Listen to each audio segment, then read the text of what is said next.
I want to take a look at one of the Proverbs. And my tradition when I look at the Proverbs is to go to the chapter that applies to the day that's the date. So today is Proverbs 19. And what I like to do then is read through until I find one that catches my attention and then spend some time unpacking that. So I'm going to start off by taking a look, just a quick read through.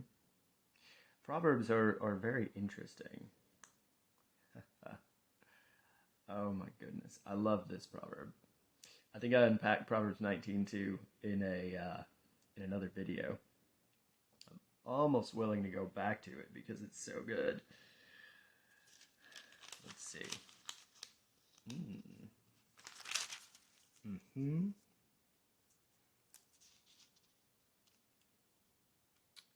Interesting. Well, maybe we'll do two. First of all, this one is fascinating to me because I spend a lot of time with desire. And here, they interpret or translate desire as possibly meaning a soul. Very interesting. All right. So, I make haste when I forget the Sabbath. So I'm making a reference here to make haste. And I've obviously looked at this before, and so I have a couple of associations that I want to make. Now, the way that we understand a proverb is by connecting the picture of the proverb or the imagery of the proverb with some of its potential meanings. And the way that a proverb is structured is you have part one and part two. So here we have quick explanation. Desire without knowledge is not good. Okay. Interesting claim. What is desire? What is knowledge? What does it mean for something to be good? And then we understand this sentence is modified by this clause.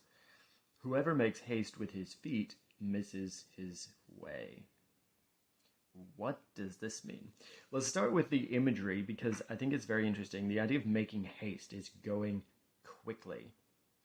Feet often refer to like the direction or the path. When we think about walking, making haste with your feet, you're moving somewhere, you're going somewhere. And when we connect this to an idea of going somewhere, usually we're like, all right, I want to get here. And this says, well, if you make haste, you might miss the way. And way is very important, especially given the second proverb that caught my attention that I want to look at today. Because let's move on down. Again, this idea of way, I don't see it. Just doing a quick review to see if I see it anywhere in here.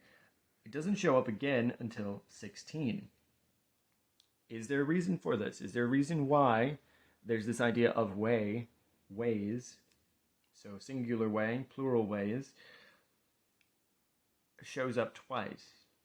Oh, and here's another word, way. All right. His way tends to be like the path, the approach to life. And you think about the way, it's like the direction, the map, the route that we follow. If we rush too fast, we might not actually get where we're trying to go. Now, I wrote this at the time I was studying the importance of the Sabbath and the significance that played in the life of a Hebrew person. When you look at the Torah, one of the most important commandments is Sabbath day. And interesting enough, I'm fascinated by this idea that the reasons God gave for taking the nation of Israel into captivity in Babylon had more to do with Sabbath than with anything else. It's we tend to look at the Old Testament and find the 4 verses about homosexuality or the other references to adultery, and we forget that the significance of the term adultery had to do with not honoring the agreement people made with God, and a big part of the agreement was the Sabbath. Now, why the Sabbath? Jesus explains the Sabbath was made for man, not man for the Sabbath. This idea of resting, being able to pause and say, all right, God has this, to step back from the situation instead of rushing all the way into it, to be able to take a pause, say, God has got this, and to see clearly. If you're not seeing clearly, good idea, you're probably going to miss your way. Here's where I'd like to dive into the Hebrew a little bit. This idea of knowledge. I'm really curious as to which word is used for knowledge here, because there's a couple of different words that have slightly different meanings. So we have soul without knowledge. So let's just assume, go to the basic root, which is da'at, which is this idea of to determine one thing. It's like the tree of knowledge of good and evil. Knowledge of this is this, that is that. And if you have a desire or you have a soul, like you just imagine your soul wells up within you and you must do something, but you don't have any knowledge about it.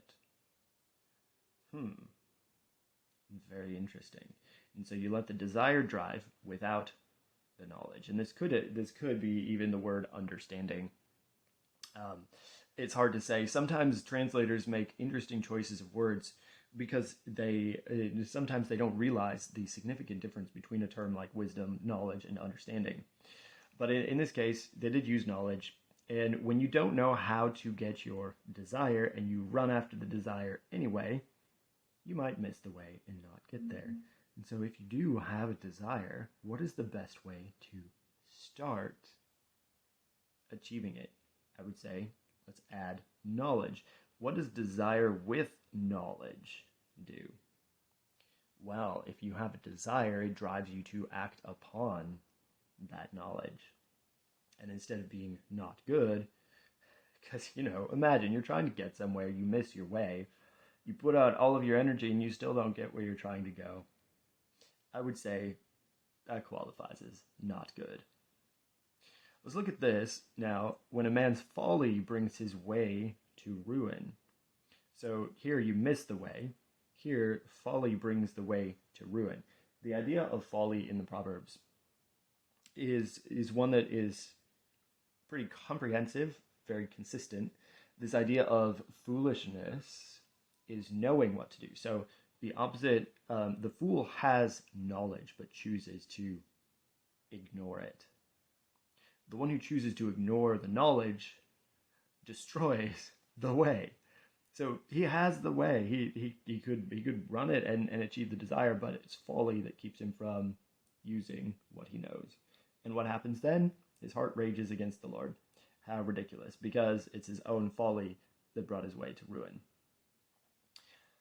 So the Proverbs are teaching of wisdom. The goal of this book, and as we see in the very beginning, these Proverbs, most of them are collected by Solomon, son of David, king of Israel. Why? He starts, he's a good writer. Why are we writing? To know wisdom and instruction. And this idea of wisdom is what to do. Instruction is guidance from someone else on what to do. And then to understand words of insight. So there's a lot of different things that you can grab from the Proverbs. We're not exploring that so much today, but there's this encouragement throughout toward wisdom, and wisdom is making use of knowledge. Wisdom is following instruction when you don't have knowledge. And so imagine people who desire to know God, to walk with God, but don't have knowledge. There's another proverb somewhere. It's used in prophetic literature, I believe. It's like, my people perish for lack of knowledge. Why? Because even if they're seeking to connect with God, if they don't have knowledge and they're just rushing into something without stopping and looking and thinking and finding knowledge, wisdom, instruction somewhere, the way can be missed. The desire will not be satisfied. And here again, this is why I do the work that I do. One of the strongest desires that people have is for intimacy, and for sexual intimacy in particular. And oftentimes people are like, well, in a Christian context, they're like, if you get married, then sexual intimacy is going to work out great. That's the only thing God has to say about it. And this is like desire without knowledge. People will rush into getting married thinking that this is the way that sexual intimacy becomes what they desire, the expression of it, but without being able to grab onto the knowledge. And knowledge is a difficult thing to come by when it's about a topic people refuse to talk about, when there's a huge amount of risk in opening the conversation or in getting the answer wrong.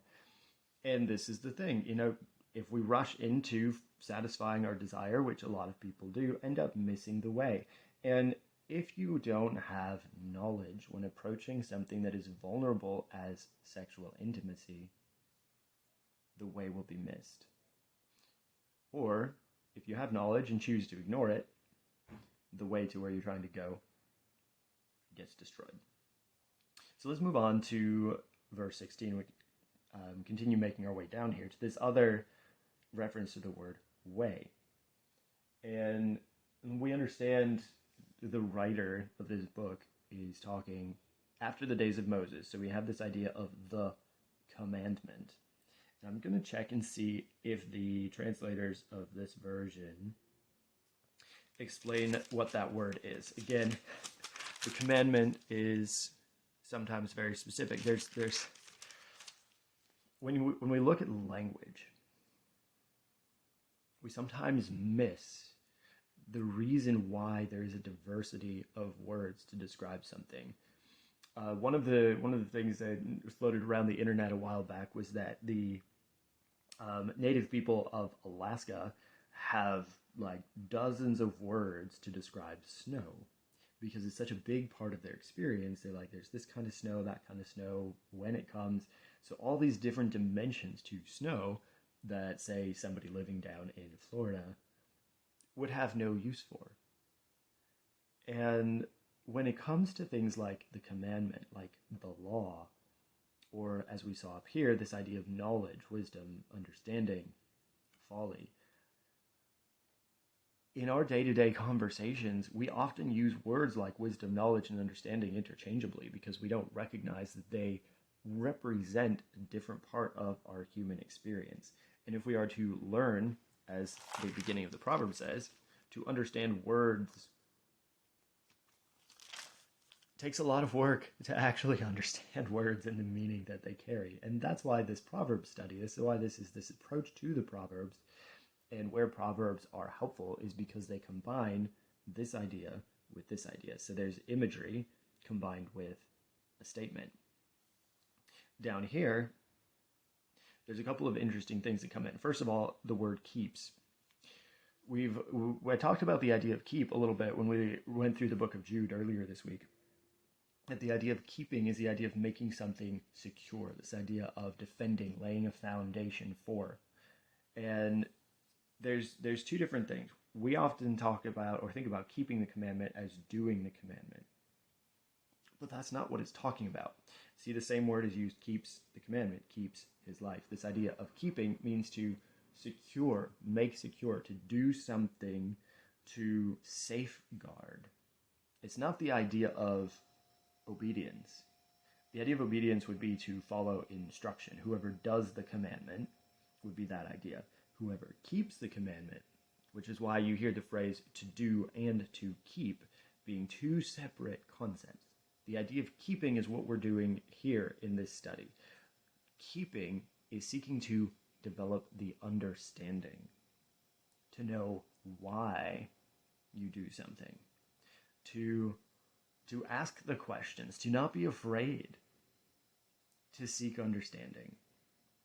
And if you do this, you also keep your life. Now that's an interesting thing. And it's, I think, very parallel to this idea up here. Because knowledge is actually something, if you study this in the Proverbs, you see that knowledge emerges from two things, from wisdom and from understanding. Understanding is about keeping, this idea of building your understanding. Your ability to explain to someone else tells you how much you understand something. So keeping the commandment, you keep your life. But the one who despises the way, who despises his ways, will die. So we have a death and life contrast here.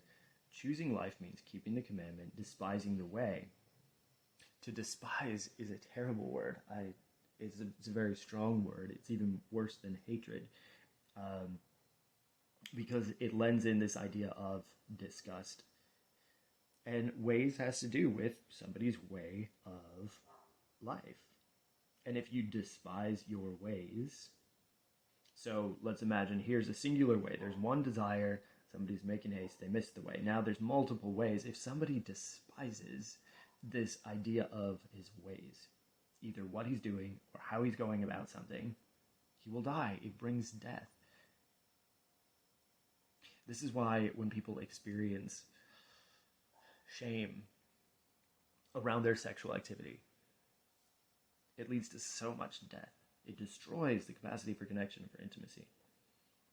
I keep talking about this, mostly because this is the world that I live in right now, and it's interesting to me to see how the Proverbs speak to this idea of keeping the commandment. How many of us have gone in to truly investigate and understand what it is that the Bible has to say about sex? A lot of times you're told, just do the thing, or what you're told is, don't do the thing. But we're not encouraged to keep.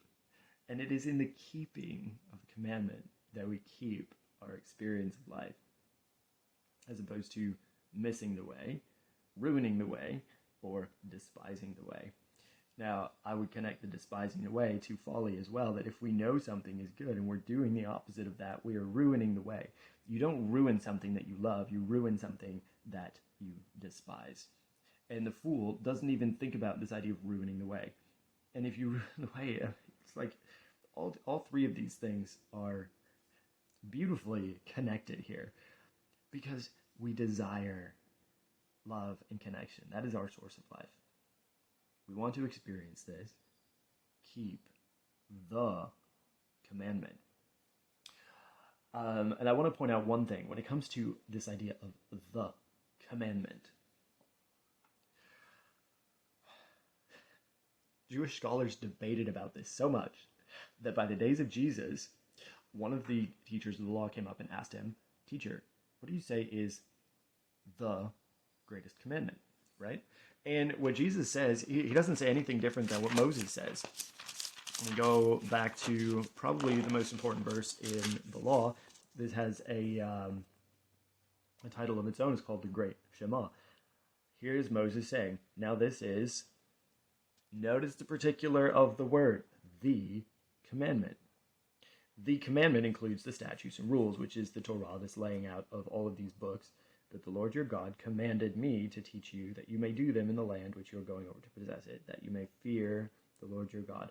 So we have a lot of interesting things wrapped up in here that, if we come study this, are going to draw us to the book of Proverbs. But here we come down. This is the commandment. So all of this is the introduction. And then here gets into the quotes. Here's what is said. Hear, O Israel, the Lord our God, the Lord is one. You shall, here's what you shall do. You shall love the Lord your God with all your heart, with all your soul, with all your might. Now Moses adds a whole lot more onto it. These words that I command you today shall be on your heart. You shall teach them diligently to your children. And so all of what Moses is talking about here in this last part is this idea of keeping. What does it mean to keep it? You don't just hear it, you don't just do it, you also keep it. Seek to understand, you talk about it, you explore it, you ask questions about it, you challenge it, you experience it, you learn from other people's experience of it. This is what it means to keep the commandment and to find life in doing so. But the one who despises his ways will die. The one who despises his ways does not keep the commandment. It's fascinating, this juxtaposition, because what you would expect is him to say maybe one who doesn't keep the commandment or one who disobeys the law. But it doesn't say that. It's one who despises his ways. And so even if they're doing the thing that God said, but you despise doing this, it leads to death. Do you see how this idea of love is so wrapped up? Is that if you are going to love something, you're going to attempt to keep it, to cultivate it, to improve it. When we love God, when we love the commandment, we love our life. And so this is the contrast. It's not between whoever does the things Moses said keeps his life, whoever doesn't do them will die. That is an implication of it. Because if you put your time and attention onto something, whether that be something helpful or something harmful, it enters your experience of life.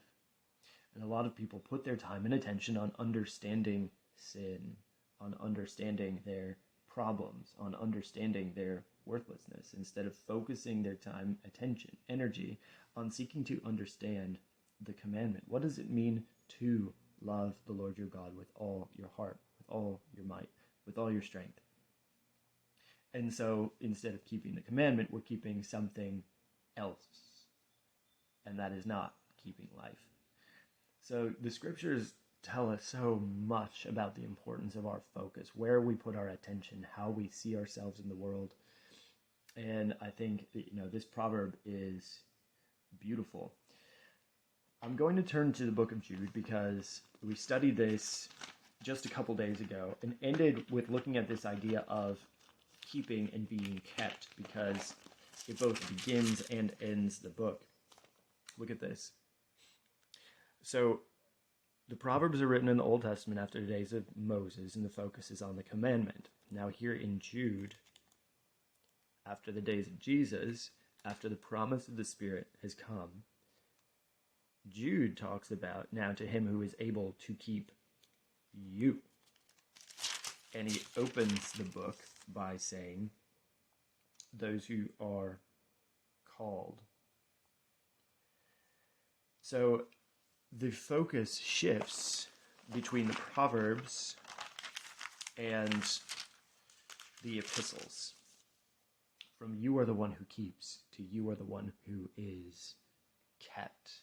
We see God taking the active role in our life. And that doesn't discount that we also still get to do these kinds of things. We learn how life functions from the commandment, and we learn our incapability of aligning with its demands. That is why Jesus came. Because if all we have is the commandment, we don't have hope. But as we saw in the book of Jude, because of the Spirit, we do have hope that we will keep the commandment, that we will have knowledge of how to achieve the desires that God created and gave to us, placed in us to go after good things in a way that recognizes we get to rest along the way, we get to trust God for the outcome, and in a way that doesn't ignore what we already know, in a way that honors the instruction that we have received. So that's it for the proverb today. A bit of a slow start, but really happy to unpack this. And, if you have a proverb you're looking at and would like to explore it together, send me a message. I would love to unpack it with you. Subscribe to my channel for more stuff like this. We'll always be talking about the Bible and sexuality and how these things come together, and we'll see. I'm probably one of those teachers, once you study and deeply immerse yourself in something, you can see it everywhere. So we'll probably talk about that a lot, but it's important because this conversation doesn't happen. And here, I need to close with one final thing. There's a lot of teachers, a lot of influencers who have desire, and they make haste with their feet. And they're like, hey, I know this thing, I think this thing, I think that thing. And we all looked at people and we're like, oh, cool, you have so many different ideas about what to do with life, what is right, what is wrong. And unless that comes from a spring of knowledge, when we run after whatever it is that they say, we miss the way. So be careful what sources you're looking to for your information. Be careful even from listening to what I have to say and being like, all right, yep, this is what Dr. Kevin has to say, therefore it must be right. No, this is why I'm teaching you and bringing you into my study, because I want you to understand the process of understanding. I want you to be able to come in and read the Proverbs for yourself and find things and ask questions and challenge what I have to say. Bring in deeper understanding to my own perspective. I want to learn together. And that's why I'm sharing these videos, and I'm so excited you've been here with me. See you next time.